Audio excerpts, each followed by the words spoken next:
Zephyx-7 crouched behind the twisted remains of what the humans called a shopping mall, his chitinous exoskeleton gleaming dully in the orange light of the burning city.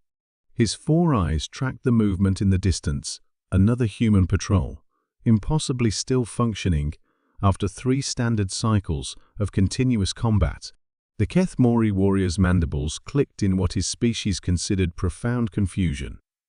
"Command, this is Zephyx-7," he whispered into his biocommunicator, the organic tendril at his throat pulsing with bioluminescent signals, requesting immediate tactical analysis update on human behavioral patterns. The response crackled through his auditory chambers with the familiar electronic rasp of the collective's central processing unit. Analysis remains consistent, Warrior Prime. Humans exhibit 97.3% fatality rate under current siege conditions. Continue standard suppression protocols. Zephyx-7's secondary arms twitched a gesture of disagreement that would have earned him disciplinary biomodification back on the homeworld. But here, on this inexplicable planet called Earth, the numbers meant nothing. He had watched humans do things that violated every principle of evolutionary survival his species had encountered across 12 star systems. Yesterday, he had observed a human female designation, Dr. Sarah Chen, according to intercepted communications, perform surgery on a wounded soldier using nothing but primitive metal tools and liquid disinfectants. The remarkable part wasn't the procedure itself. Keth-Mori medical technology had surpassed such crude methods millennia ago. The remarkable part was that she had done it while their position was under active bombardment, her hands steady as stellar coordinates, her focus absolute despite the 73% probability that she would die within the next standard hour. She had saved the soldier. Then she had picked up a weapon and returned to combat. "Impossible," Zephyx-7 muttered, adjusting his plasma rifle's targeting matrix.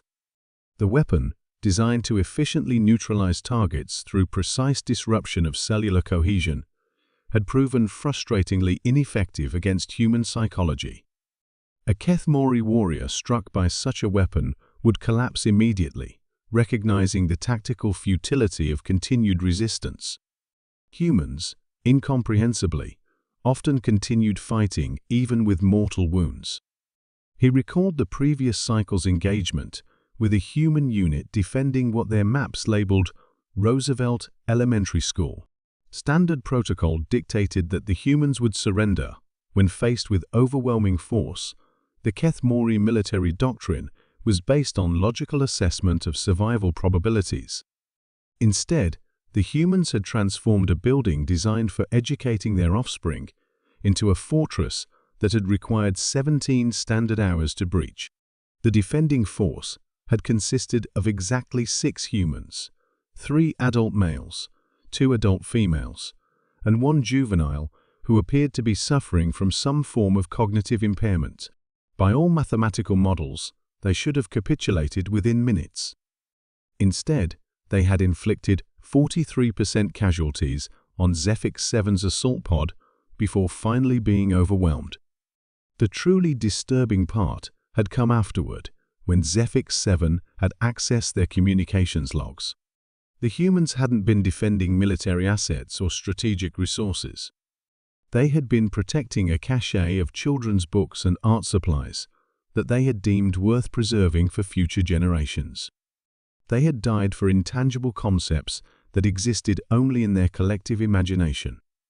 Contact, bearing 247 degrees, his reconnaissance symbiont reported, its sensory data flooding directly into his neural cortex. Single human, adult male, exhibiting signs of severe physiological distress. Zephyx-7 peered through his scope, analyzing the target. The human was clearly dying massive blood loss, probable internal organ damage, locomotive systems failing. Any rational organism would seek immediate medical intervention, or, failing that, assume a defensive posture to minimize further harm. This human was advancing toward the Keth-Mori position. Secondary analysis complete, his symbiont continued. Target is carrying improvised explosive device. Estimated blast radius, sufficient to compromise structural integrity of our current shelter. For a moment, that stretched across several heartbeats, Zephyx-7 found himself unable to process what he was observing. The human knew he was dying. The human knew the explosive device would complete that process. The human was choosing to accelerate his own death for the slight possibility of inflicting damage on enemy forces who would likely survive the blast due to superior armor technology. It was, by any measure of military logic, a waste of resources. It was also, Zephyx-7 realized with growing unease, completely unstoppable. Command, he transmitted, his biocommunicator trembling with frequencies that indicated deep psychological disturbance. I need to report a tactical assessment revision. Proceed, Warrior Prime. These humans. Zephyx-7 paused, watching the dying human stumble closer, his face set in an expression of grim determination that no amount of evolutionary programming could explain. They don't follow survival protocols. They don't calculate odds. They don't surrender when logic demands it. Elaborate. They're fighting for concepts that don't exist. Hope, freedom, love for organisms they've never met. They're dying for ideas. His voice carried harmonics of awe that made his symbiont recoil. Command, I don't think we can defeat beings who are willing to sacrifice everything for nothing. The explosion, when it came, collapsed half the building. Zephyx-7 survived, his enhanced physiology absorbing damage that would have liquefied lesser species. But as he crawled from the rubble, listening to distant human voices already organizing rescue operations for soldiers they didn't even know were alive, he understood something that no amount of military training had prepared him for. The humans weren't just fighting for survival. They were fighting for each other. And beings who fought for each other, who chose death over surrender, who transformed children's schools into fortresses and shopping centers into battlegrounds, such beings might lose battles, might lose cities, might even lose worlds. But they were, in the most fundamental sense, unstoppable. Command, he whispered, as another human patrol appeared in the distance. I recommend immediate strategic withdrawal. These humans, they're not just defending territory.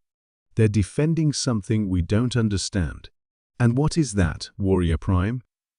Zephyx-7 watched a human medic risk enemy fire to drag a wounded soldier to safety, and finally understood what made Earth's defenders so terrifyingly effective. Each other, he said. They're defending each other.